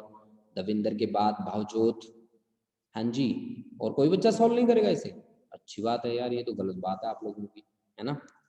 अच्छा जी, ये किसका मन बदला है थोड़ा? ये अंशिका का मन बदला था अभी। अच्छा, अंशु पठानिया साहब भी करेंगे इसको सॉल्व। Very good. चलो हम स्टार्ट करते हैं, सारे मिलजुल के करते हैं, ठीक है। चलो जी, क्या बात पूछी और कैसे हमें इस पे काम करना है। इस बार हमारा बोर्ड बनेगा जी इस रंग का, तोता कलर का बनेगा, ये पैरेट कलर होता है, ठीक है जी। आपने कभी शॉपिंग नहीं करी होगी, मैं अक्सर मेरी बीवी को शॉपिंग कराता हूँ, तो फिर मेरे को कलर सारे याद हो गए, है ना। तो चलो भाई, हम इस कलर का थोड़ा फायदा उठाते हैं। हमने कहा कि 2 point charges +16 microcoulomb and -9 microcoulomb are placed 8 centimetre apart. आपको निकालना है position of the point at which resultant electric field is 0। कोई बात नहीं जी, निकाल देंगे। देखो जी, मेरा जो कॉन्सेप्ट है वो कॉन्सेप्ट मुझसे क्या पूछ रहा है उसके अकॉर्डिंग मुझे चलना है ना बच्चा। तो एक चार्ज तो ये है जी प्लस वाला, एक चार्ज ये है जी माइनस वाला, ठीक है। तो इन दोनों चार्जेस के बीच जो सेपरेशन है वो मेरे को गिवन है जी, शायद गिवन है, हाँ जी। वो है मेरा कितना, 8 सेंटीमीटर, 8 सेंटीमीटर है। एक में है मेरा +16 माइक्रोकूलम का चार्ज और एक में है मेरा -9 माइक्रोकूलम का चार्ज, है ना। 8 सेंटीमीटर रखा है दोनों को, ठीक है। तो मेरे को पूछा गया है कि आप नेट इलेक्ट्रिक फील्ड 0 कब होगा। आप एक बात हमेशा याद रखिए, आपका नेट इलेक्ट्रिक फील्ड 0 उस पॉइंट पे होगा जो नेगेटिव के नजदीक लाई करता है, और नेगेटिव के नजदीक लाई करता है और इससे बाहर लाई करेगा, बाहर लाई करेगा। मान लीजिए आप बाहर यहाँ आ जाते हैं और कोई पॉइंट कंसीडर कर लेते हैं, कोई भी अपनी तरफ से। मान लीजिए आपने पी पॉइंट कंसीडर कर लिया, ठीक है, जो यहाँ से कितने डिस्टेंस पे लाई करता है बच्चा, x डिस्टेंस पे लाई करता है। मान लीजिए यहाँ पे नेट इलेक्ट्रिक फील्ड आपका 0 है। पी पॉइंट पे फिर आपको क्या रखना पड़ेगा, एक टेस्ट चार्ज ना, जो आपका पॉजिटिव रहेगा और वेरी वेरी स्मॉल रहेगा। तो नेट इलेक्ट्रिक फील्ड, इसका इलेक्ट्रिक फील्ड, इस सोर्स का इलेक्ट्रिक फील्ड मान लो E1, इसका इलेक्ट्रिक फील्ड मान लो E2। आप कहते हैं कि नेट इलेक्ट्रिक फील्ड 0 होगा, आपको पता है यहाँ पे electric field due to positive source की डायरेक्शन कहाँ बनेगी, electric field due to positive source की डायरेक्शन इधर, नेगेटिव नेगेटिव की इधर। दोनों फील्ड की डायरेक्शन अपोजिट होगी, अपोजिट होगी तो रिजल्टेंट कैसे निकालोगे, E1 माइनस E2। इन दोनों का रिजल्टेंट है क्या, 0। इसका मतलब क्या है कि E1 की वैल्यू किसके बराबर है, E2 के बराबर है। अब E1 की वैल्यू देख लो और E2 की वैल्यू देख लो। E1 के लिए क्या करना होता है, K लिखना होता है। सोर्स चार्ज कितना है इसका, 16 माइक्रो का मतलब होता है 10⁻⁻⁶, divide by distance between source and test. Source ये और टेस्ट यहाँ पे है, तो सोर्स और टेस्ट के बीच का डिस्टेंस कितना है, 8 + x सेंटीमीटर है। तो सेंटीमीटर का स्क्वायर कर लो, कोई बात नहीं, ठीक है, सेंटीमीटर का स्क्वायर, ठीक है। और इज इक्वल टू दूसरा E2, E2 किसके लिए, -9 के लिए। तो K × 9 माइक्रो है ना, तो 9 × 10⁻⁻⁶ डिवाइड बाय डिस्टेंस कितना है x, x का क्या ले लेते हैं, स्क्वायर। अब सोल्व कर लो जी, x की वैल्यू आ जाएगी, ठीक है। x की वैल्यू आ जाएगी, k से k कैंसिल हुआ, 10⁻⁻⁶ से -6 गया, और दोनों साइड स्क्वायर कर लो तो 4/8 + x दैट इज 3/x। तो दिस इज 4x और 8 3 जा 24 + 3x, है ना। तो x is equal to 24 centimetre. आपका भी ये आंसर आया क्या बच्चा पार्टी, चेक करना। अरे दैट्स गुड महक, बहुत बढ़िया, महक का आंसर आ गया 24। सभी बच्चे नोट करेंगे, फिर हम आगे बढ़ेंगे, क्योंकि आगे वाला जो कॉन्सेप्ट है वो बहुत ही अच्छा कॉन्सेप्ट है। उसमें काइनेटिक एनर्जी पूछा है, तो वर्क एनर्जी थ्योरम का कॉन्सेप्ट लगेगा। अंशु पठानिया, वेरी गुड, बहुत बढ़िया, ठीक है। देखो बच्चों, यहाँ पे जितना बच्चा बैठा है मेरे साथ, वो उस बच्चे को पढ़ने की सच में लगन है, वो बच्चा मेरे साथ आज बैठा है। ये 2 आवर की क्लास एक्चुअल में मैं आप लोगों का पेशेंस चेक करना चाहता था। पता है आज मैंने सभी बच्चों के नाम भी लिखे हैं, किस लिए लिखे हैं कि मुझे उन बच्चों का पता चले जिनमें पढ़ने की जो बोलते हैं ना क्यूरियोसिटी वो होती है ना, भाई हाँ मुझे सीखना है, वो किसमें बहुत अच्छी है। पता है मैंने आपको ब्रेक नहीं दिया, ऑफिशियली मुझे ब्रेक देना था आपको, ठीक है। ब्रेक मैंने इसीलिए नहीं दिया कि मैं देखना चाहता था कि मेरे कितने बच्चे हैं ऐसे जिनका सच में पढ़ने का मन है, ठीक है। तो थैंक यू स्टूडेंट्स, आप लोगों ने अपनी तरफ से बेस्ट एफर्ट दिए और सीखने की कोशिश करी।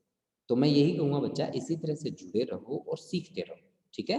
मैं इसको इरेज करने वाला हूँ और बढ़ते हैं हम आगे फोर्थ पे, ठीक है। चलो जी देखो फोर्थ मेरे को क्या कह रहा है। फोर्थ न्यूमेरिकल की स्टेटमेंट पढ़ेंगे आप लोग, सभी सभी बच्चे इसकी स्टेटमेंट पढ़ेंगे। फोर्थ की स्टेटमेंट पढ़ो बच्चा ध्यान से। फोर्थ की स्टेटमेंट मेरे को कहती है कि पार्टिकल, ठीक है, a particle of mass m and charge q is thrown at a speed u against a uniform electric field.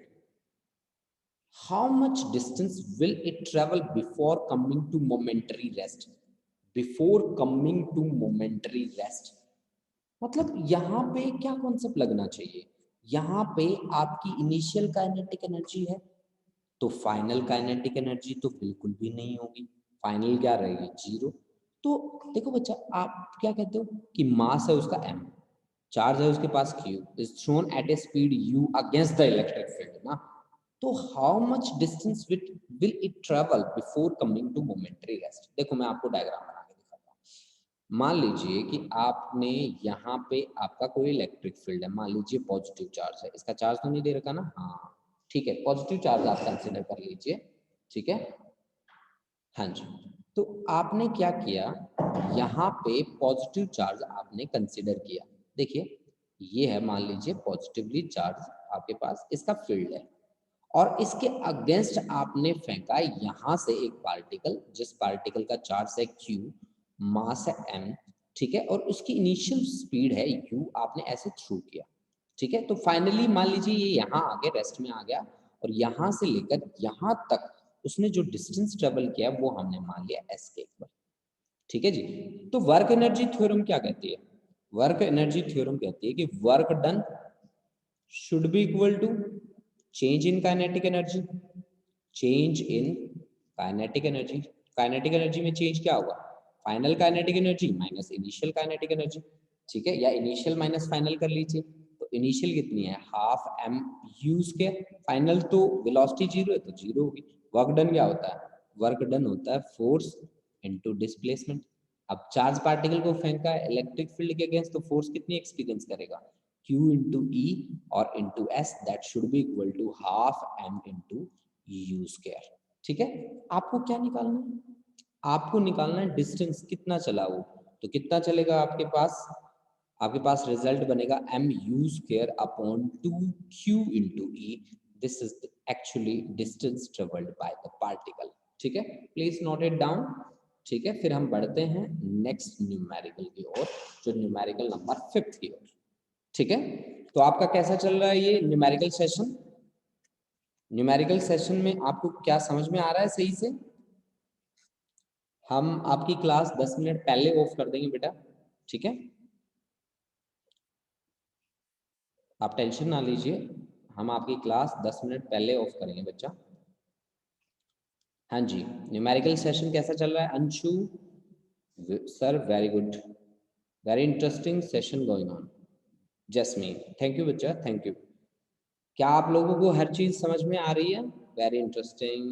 भावजोत, Mahak, गुनवीर, Sukhleen,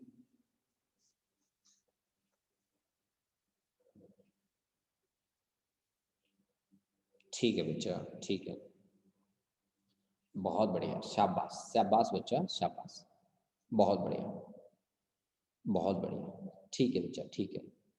Simran, Harkamalpreet Singh, Mehak, Manveer, Gurleen, very good, thank you बच्चा, थैंक यू बच्चों, ऐसे ही पढ़ते रहेंगे बेटा हम लोग। नेक्स्ट पे चलते हैं जी, नेक्स्ट पे देखो, नेक्स्ट न्यूमेरिकल हमसे क्या पूछ रहा है, अरे next numerical Davinder Singh Bharti, thank you बच्चा, थैंक यू। देखो बेटा, नेक्स्ट न्यूमेरिकल मेरा है a particle of mass m, ठीक है, मेरा है a particle of mass m and charge q is released from rest in uniform electric field of intensity E. Calculate the kinetic energy it attains after moving a distance x between the plates. ये आप solve करके दिखाओ मुझे। ये numerical क्योंकि पिछले वाले को कॉपी करना है आपने, ठीक है, पिछले वाले को कॉपी करना है, ठीक है। चलो जी, बताओ जी कितने बच्चे सॉल्व कर देंगे इसको। देखो मैं आपके साथ साथ सॉल्व करता हूँ, ठीक है जी। हमारे 2 बच्चों ने कह दिया, अमरवीर, अंशु, महक, जैस्मीन, अंशिका, ठीक है। अच्छा जी, चलो अंशिका के बाद ये बच्चा है हमारा कौन, साहिब जी, अच्छा गुरलीन कौर, दविंदर सिंह, भवजोत, ये सारे बच्चे सॉल्व करना शुरू कर चुके हैं, ठीक है, दैट्स गुड। ठीक है जी, सॉल्व कीजिए फटाफट से और मेरे को आंसर बताइए।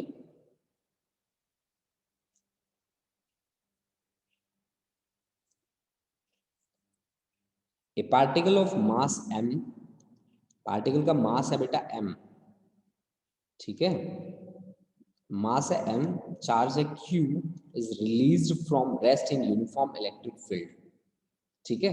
Calculate kinetic energy it attains after moving A distance x between the plates, between the plates, ठीक है। चलो जी, कुछ हल्का फुल्का काम मैं भी करता हूँ। अरे आंसर ही आ गया, QE into x, that's very good Anshu, बहुत बढ़िया। बस प्लीज अब 12th क्लास में बड़े सिंसियर रहना आप लोगों को, अपना जितना भी काम करना है वो सिंसियरिटी के साथ करना है आपने, ठीक है, बहुत ही ज्यादा सिंसियर रह के आप लोगों ने काम करना है बच्चा, ठीक है, ठीक है बच्चा। देखो बेटा QEX, महक का भी आंसर आ गया, ठीक है जी।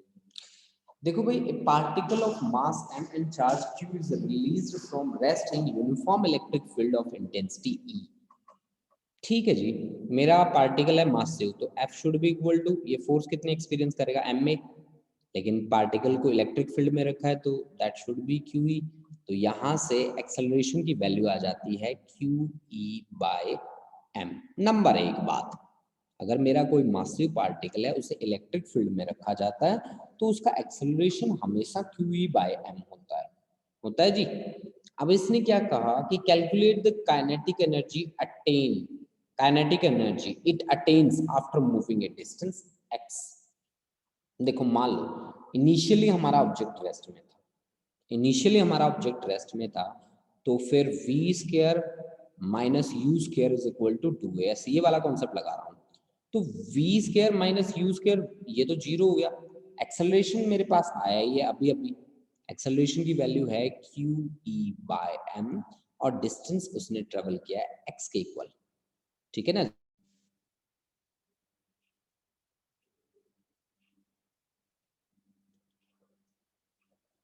हाँ जी, मेरी आवाज आ रही है बेटा फिर से।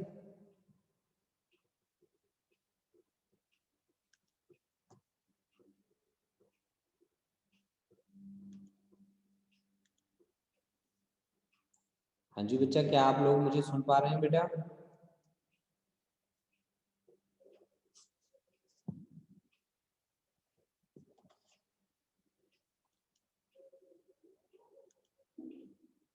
हाँ जी सर आवाज कहीं कहीं क्रैक हो रही है और चैट फिर से डिसेबल हो गई है।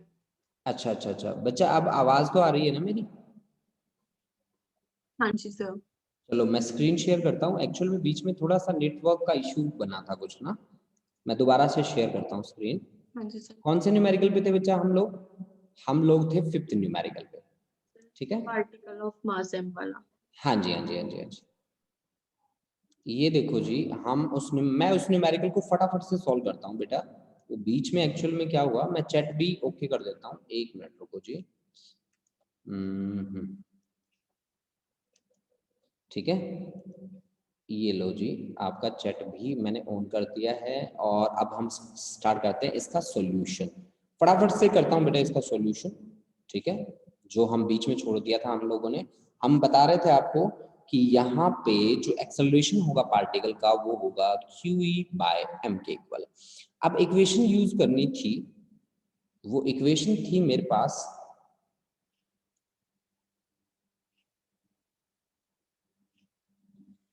ठीक है, वो इक्वेशन थी मेरे पास v² minus u² is equal to 2as।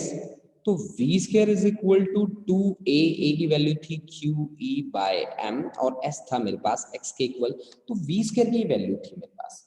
अब मैं क्या कहता हूँ, मैं कहता हूँ कि वर्क एनर्जी थ्योरम की आप फिर से बात यहाँ माननी पड़ेगी कि नहीं माननी पड़ेगी, बिल्कुल क्या जरूरत है, काइनेटिक एनर्जी निकाल लो सीधी सीधी, हाफ mv², तो आपके पास रिजल्ट आ जाएगा बच्चा हाफ mv² की वैल्यू है QE इंटू x, 2 भी था 2QEx बाय m, तो आपके पास आंसर आया QEx के इक्वल। ठीक है जी, तो ये आपका फाइनल आंसर बन गया बच्चा लोग।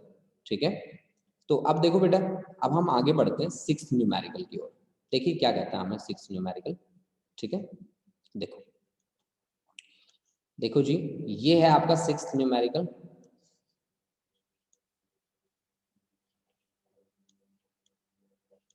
देखो 6th न्यूमेरिकल की स्टेटमेंट पढ़ो बच्चा। इसकी स्टेटमेंट आपको कहती है कि ए charge ball of mass 8.4 into 10 की power minus 16 kilogram is found to remain suspended in a uniform electric field volt per meter। ठीक है, ये वोल्ट पर मीटर है बच्चा। Calculate charge on the ball, ठीक है, गिवन जी की वैल्यू आपने 10 ले लेनी। तो ये मैंने आपको बताया ना, ये ऐसी सिचुएशन कब आती है। देखो बच्चा, आपको क्या कहा गया, ये आपके पास एक बॉल है, इस बॉल का मास आपको गिवन है, इसका मास आपको गिवन है 8.4 into 10 की पावर माइनस 16 किलोग्राम, इतना मास आपको दिया गया है बिल्कुल, और इसको एक यूनिफॉर्म इलेक्ट्रिक फील्ड में सस्पेंड किया गया है। यहाँ लिखा गया वर्ड रिमेन सस्पेंडेड।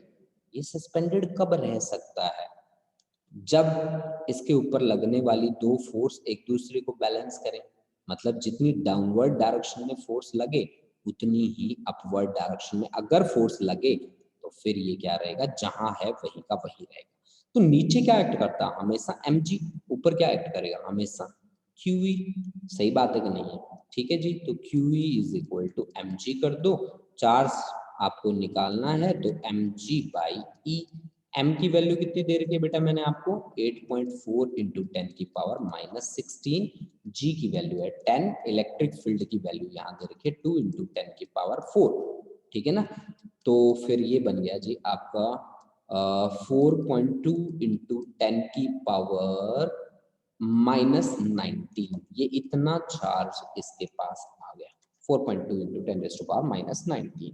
ठीक है जी, अब बात है नेक्स्ट न्यूमेरिकल पे, इसको मैं रब करने वाला हूं बच्चा।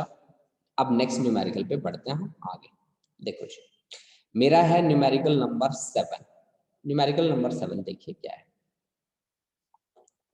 देखिए जी, आज के टारगेट में हमारे पास इतने सारे न्यूमेरिकल हैं, देख लो बच्चा। ठीक है, ये देखो भाई 7, न्यूमेरिकल नंबर 7। देखिए जी ध्यान से देखो भी, पढ़ के देखो आराम से, और बताओ मुझे कितने बच्चे सॉल्व कर लेंगे इसको, न्यूमेरिकल नंबर 7 को। देखो जी, हाँ जी अमरवीर, बहुत बढ़िया, कितने बच्चे सॉल्व कर लेंगे जी, अमरवीर ने ही हाथ उठाया केवल, महक, दैट्स गुड। चलो आओ हम सब मिलके सॉल्व करते हैं ना। चलो जी, 2 electric charges plus q and plus 4q are placed at a distance 6a apart on a horizontal table. Find the position of the point on the line joining the two charges where electric field is 0। where electric field is 0 मतलब यहाँ पे एक तो आप ऐसा भी कर सकते हैं कि जो कम चार्ज है उसके पास पॉइंट मान लें, इनसाइड भी मान सकते हैं आउटसाइड भी मान सकते हैं। ठीक है ना, तो इनसाइड देखें आप मान के, पहले दोनों के दोनों सेम चार्जेस है ना, ठीक है जी सेम चार्जेस हैं, तो उनके बीच में भी वैल्यू मिल जानी चाहिए हमें। एक तो है बेचारा मरा सा चार्ज है ये इतना सा, और दूसरा है पूरा हैवी सा चार्ज, ये देखो, ठीक है। इन दोनों के बीच जो सेपरेशन मुझे गिवन है वो है 6a का, ठीक है ना। वो जो सेपरेशन है वो है 6a का। ये चार्ज है a पे आपका +q और b पे चार्ज है बेटा +4q, ठीक है। मान लीजिए कि नेट इलेक्ट्रिक फील्ड p पे क्या है बच्चा, 0। p पे क्या है बेटा, 0 है। तो p पे क्या रखना पड़ेगा आपको, टेस्ट चार्ज q नॉट, जो पॉजिटिव ले लो, वेरी वेरी स्मॉल ले लो, वेरी वेरी स्मॉल ले लो। आपने क्या कहा बेटा कि यहां से कितने डिस्टेंस पे, x डिस्टेंस पे, मान लो p पॉइंट है, वहां पे आपका नेट इलेक्ट्रिक फील्ड 0, तो ये बाकी कितना बच गया आपका 6a माइनस x। आप दोनों के इलेक्ट्रिक फील्ड रखो, यहाँ पे इसका इलेक्ट्रिक फील्ड मान लो E1, इसका इलेक्ट्रिक फील्ड मान लो E2। इसका मतलब है P पे नेट फील्ड 0, इसका मतलब E1 माइनस E2 आपका क्या है, 0। इसका मतलब है कि E1 किसके बराबर है, E2 के बराबर है, सही है, ठीक है जी। तो E1 की वैल्यू कितनी रहनी चाहिए, electric constant K, magnitude of charge देखो बेटा, मैग्नीट्यूड ऑफ चार्ज कितना है, Q डिवाइड बाय x का स्क्वायर, सही बात है, बिल्कुल। दूसरे का देखो जी K, E2 का देखो Q की जगह 4Q डिवाइड बाय डिस्टेंस कितना है 6a माइनस x का होल स्क्वायर, ठीक है जी। जो कैंसिल हो रहा है कैंसिल कीजिए, ये लीजिए जी, दोनों साइड स्क्वायर स्क्वायर रूट ले लीजिए, तो 1/x that is equal to 2/6a minus x। Cross product कर लो बच्चा, तो 6a minus x is equal to 2x। तो यहां से 3x is equal to 6a, तो x इज इक्वल टू कितना आ गया, 2a आ गया बेटा आंसर, ठीक है ना। x is equal to 2a, कहां से, फ्रॉम पॉजिटिव q, ठीक है। हाँ जी बोलो अमरवीर, मैं अनम्यूट करता हूं बच्चे आपको, 1 मिनट। हाँ जी अमरवीर बोलो। सर वहाँ 4Q था, नीचे 2x कैसे आ गया?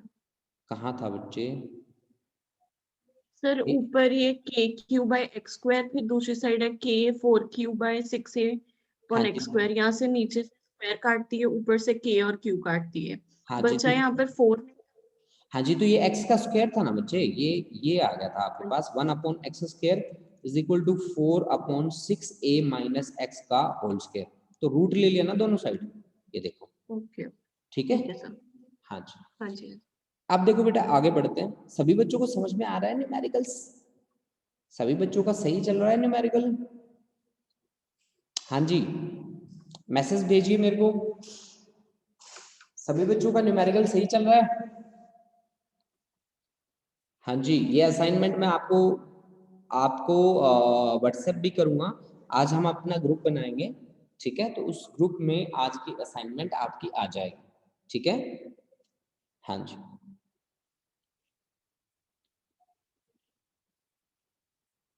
चलो जी आगे चलते हैं। नेक्स्ट देखो बच्चा पार्टी, नेक्स्ट है मेरे पास, देखिए नेक्स्ट न्यूमेरिकल है मेरा न्यूमेरिकल नंबर 9, ठीक है जी। देखो बच्चा, अच्छा जी, ठीक है जी। न्यूमेरिकल नंबर 9 देखिए बच्चा क्या कहता है मुझसे, न्यूमेरिकल नंबर 9 की स्टेटमेंट पढ़ेंगे आप सभी बच्चे। In figure the electric field line on the left में have twice the separation of house on the right. अच्छा उसमें ट्वाइस सेपरेशन है, ठीक है।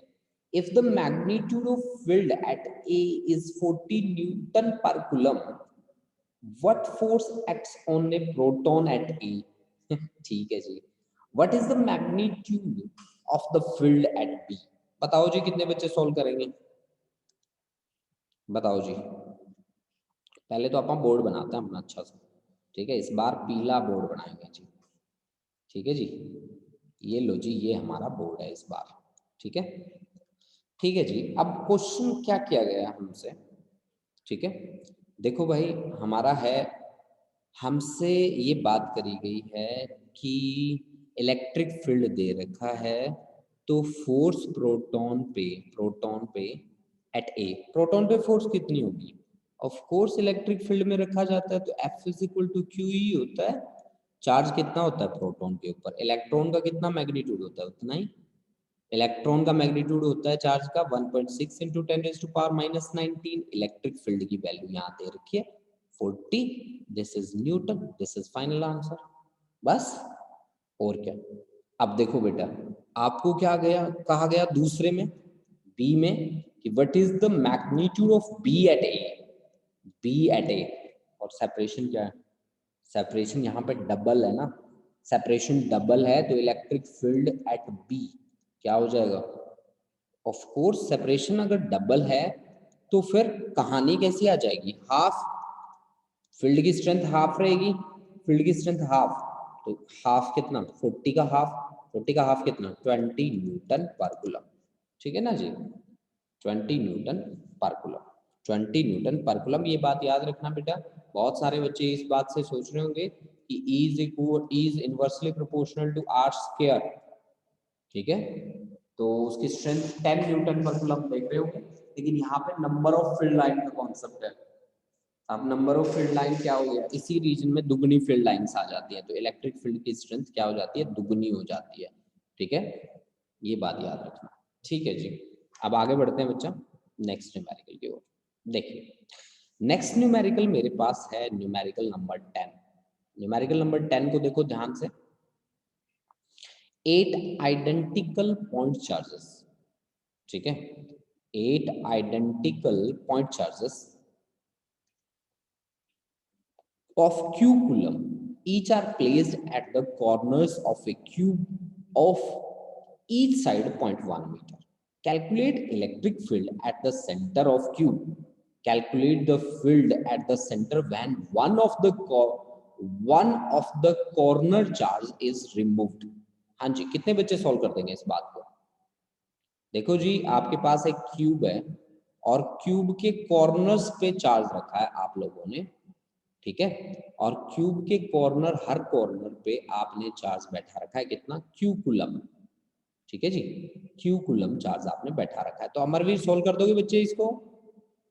ठीक है, बताओ बेटा कैसे सोल्व करोगे? ठीक है जी, हाँ जी, बहुत बढ़िया। कैसे सोल्व करोगे बेटा इसको? हर एक सर कॉर्नर। पहले तो ये क्यूब है तो हम हर वाले पर हम रिजल्टेंट चार्ज कैलकुलेट कर लेंगे। फिर ठीक उसके है, बाद सेंटर पर हम अगर एक चार्ज रिमूव हो गया तो उसका जो रिजल्टेंट है उस पर हम कर लेंगे कि जो रिजल्टेंट रिमूव हुआ है सुपरपोजिशन प्रिंसिपल से हम उसको कैलकुलेट कर लेंगे। ठीक है बेटा, ठीक है। देखो बच्चा, मैं आपको एक बात बता दूं कि यहाँ आपको ये बात कही गई कि 8 आइडेंटिकल चार्जेस हैं और वो कहाँ रखे गए? क्यूब के कॉर्नर्स पे। तो उसके अंदर नेट चार्ज यानी कि नेट इलेक्ट्रिक फील्ड आपका 100% शो रही है। क्या हो गया बेटा? 0। आप सोच के देख लो, ठीक है, कि इनसाइड कॉर्नर्स पे चार्ज बैठा है तो इनसाइड नेट चार्ज कितना है? 0। अगर नेट चार्ज इनसाइड 0 है, ठीक है, तो उसके लिए क्या हो जाएगा फिर? Electric field, net electric field क्या हो जाएगा बेटा? 0 हो जाएगा। ठीक है ना बेटा? भाई मतलब यहाँ पे ना एक दूसरे को क्या कर देंगे बच्चे? कैंसिल कर देंगे। आप सोच के देखो कि एक की इलेक्ट्रिक फील्ड लाइन अंदर को जा रही है तो दूसरी को बाहर को, तो इस तरह से नेट चार्ज यहाँ पे क्या होगा? 0। नेट चार्ज 0 होगा, मतलब इलेक्ट्रिक फील्ड भी क्या हो जाएगा? 0। फर्स्ट केस में जहाँ पे सेंटर पे बात करिए ना, सेंटर पे कहा है इसने, तो सेंटर पे आपका 0 होगा।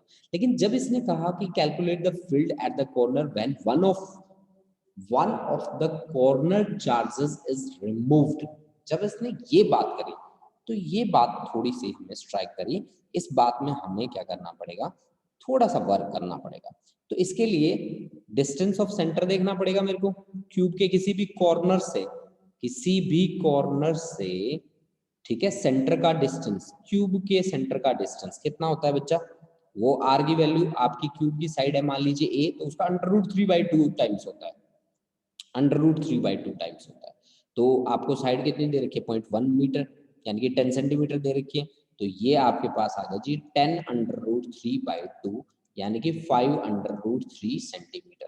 क्योंकि आपको साइड की वैल्यू कितनी दे रखी थी? 0.1 सेंटीमीटर, 0.1 मीटर ना, दिस इज 10 सेंटीमीटर ना बच्चा।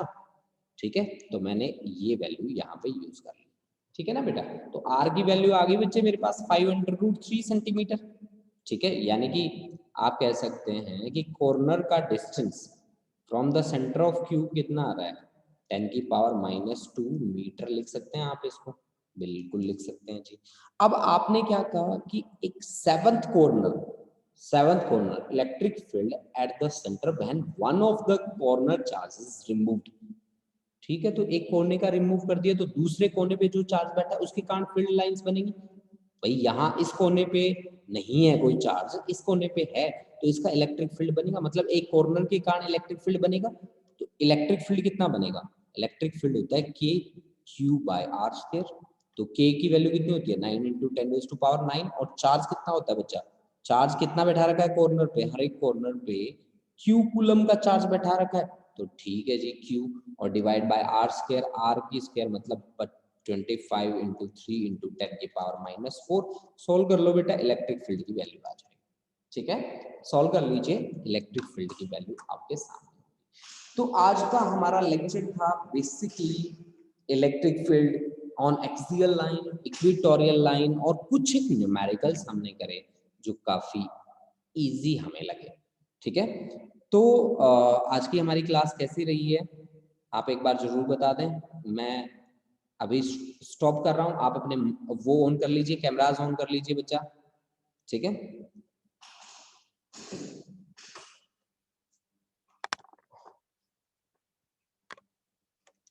हाँ जी।